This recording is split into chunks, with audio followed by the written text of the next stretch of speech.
Question 9 देखिए, इसमें कह रहा है the angle of elevation of the top of a building from the foot of tower is 30 degree and the angle of elevation of the top of tower from the foot of building is 60 degree.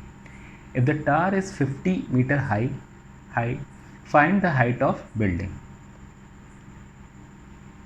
तो इसमें एक तरफ आपका tower है और दूसरी तरफ आपकी बिल्डिंग है.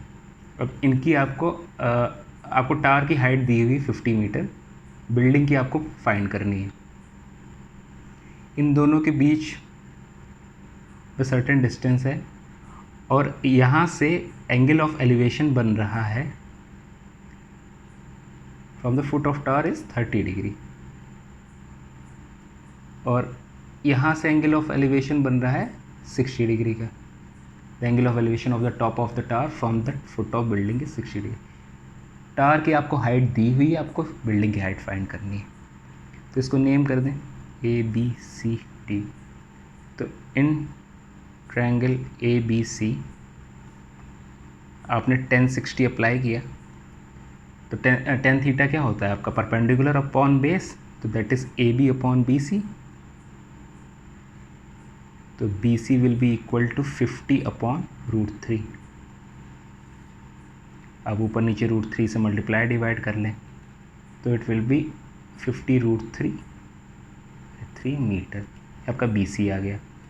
अब आपको DC फाइंड आउट करना है क्योंकि अल्टीमेटली हाइट ऑफ बिल्डिंग यही है.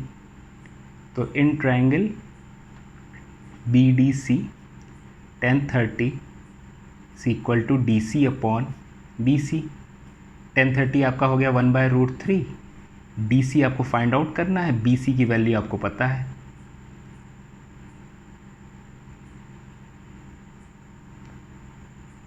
तो ये इधर गया तो इम्प्लाइज दैट DC यहाँ से आ गया, ये कैंसिल आउट हो जाएगा √3. तो 50/3. इसको आप ऐसे भी लिख सकते हैं 16/2/3 मीटर. ये आपका आंसर है height of the building.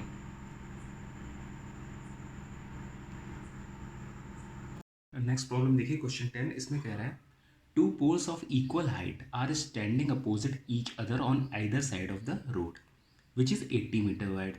From a point between them on the road, the angle of elevation of the top of the poles are 60 degree and 30 degree respectively. Find the height of the poles and the distances of the point from the poles. अब इसमें दो पोल हैं equal height के और ये road है आपकी कितनी वाइड है 80 मीटर वाइड है. अब एक कोई सा भी पॉइंट है आप ले लीजिए. तो एक तरफ टार आपका 30 डिग्री हो जा रहा है, ये पॉइंट आपने ले लिया, और दूसरी तरफ से टॉप ऑफ द टार का एलिवेशन आपका 60 डिग्री हो जा रहा है. इन दोनों की हाइट सेम है तो आप इसको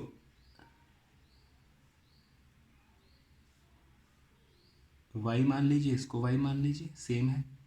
और ये डिस्टेंस भी आपको फाइंड आउट करनी है तो एक तरफ से आप x मान लीजिए तो दूसरी तरफ से ये क्या हो जाएगा 80 माइनस x, क्योंकि टोटल 80 है.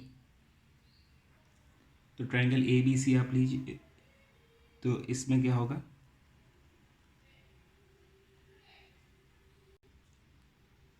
tan 30 लग जाएगा आपका. परपेंडिकुलर क्या है, सीधे आप लिख दीजिए AB की वैल्यू y है, नीचे BC की वैल्यू 80 माइनस x है. तो यहाँ ये 1/√3, ये इधर गया ऊपर,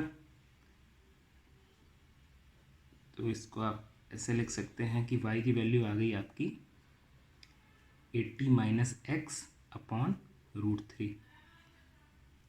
अब आप दूसरा ट्रायंगल उठा लीजिए, इसमें क्या आपका tan 60 लग जाएगा.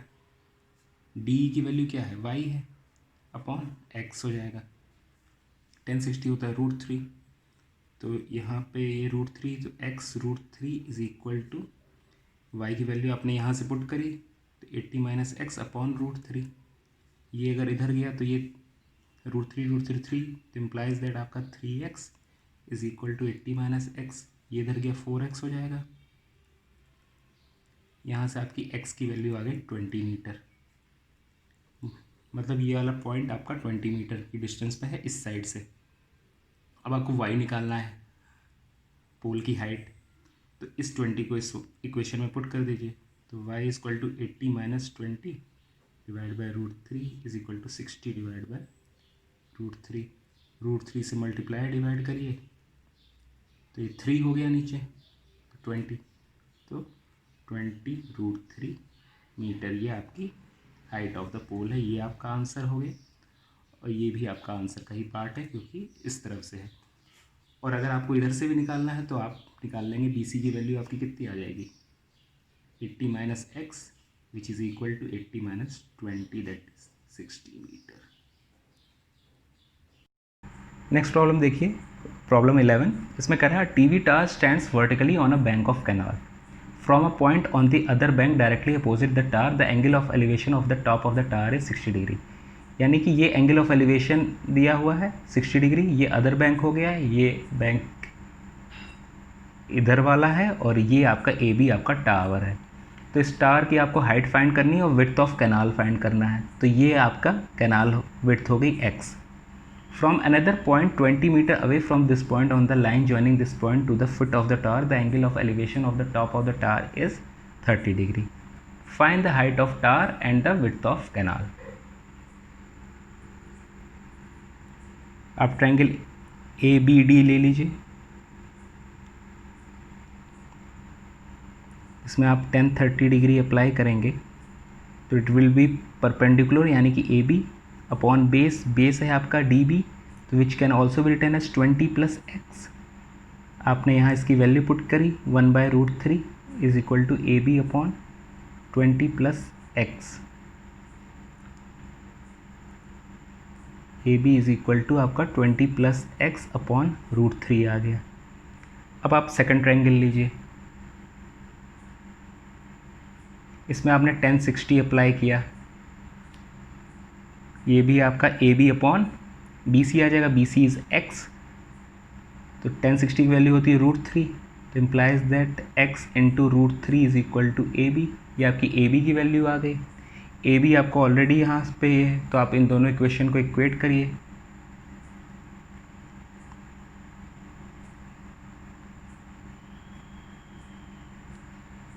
अब आप इसको मल्टीप्लाई करेंगे तो ये 3x is equal to 20 + x आ जाएगा। इधर इसको ले जाएंगे तो फिर 2x equal to 20 implies that x equal to 10 metre, यानी विड्थ ऑफ कैनाल आपकी 10 मीटर आ गई। अब आपको AB फाइंड करना है, यानी हाइट ऑफ टावर।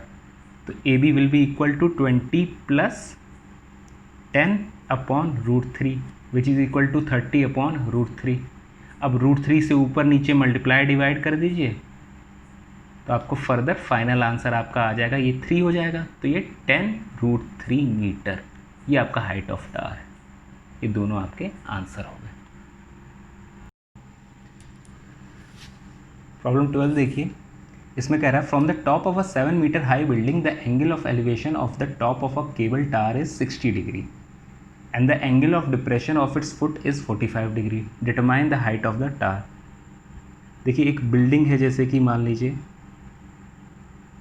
यहाँ पे 7 मीटर हाई। अब इसके टॉप से जो एंगल ऑफ एलिवेशन बन रहा है टावर का, ये आपका 60 डिग्री का बन रहा है, और ये जो टावर है इसका फिट का यहाँ से अगर एंगल ऑफ डिप्रेशन जो बन रहा है वो बन रहा है 45 डिग्री का। हमने पिछले वीडियो में एंगल ऑफ एलिवेशन और एंगल ऑफ डिप्रेशन का कंसेप्ट डिस्कस किया था कि हॉरिजॉन्टल लाइन ऑफ साइट है, तो यहाँ पे ये भी 45 डिग्री ही होगा।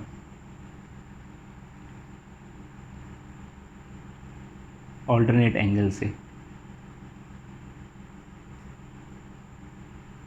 अब आपको बताना है हाइट ऑफ द टावर, तो आपको ये टोटल हाइट बतानी है।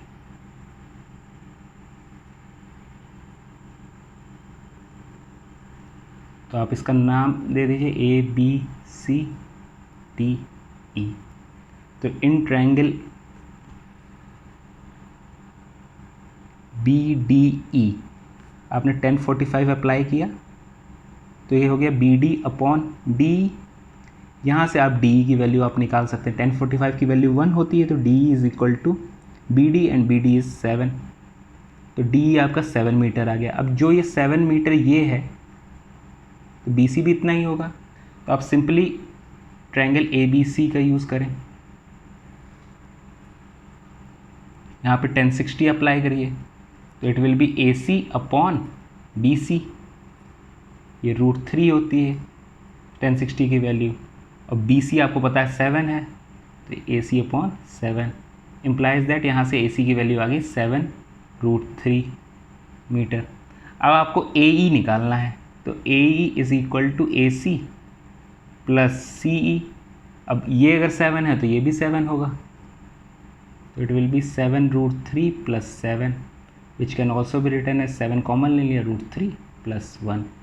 ये आपका ए ई है, ये आपका आंसर है।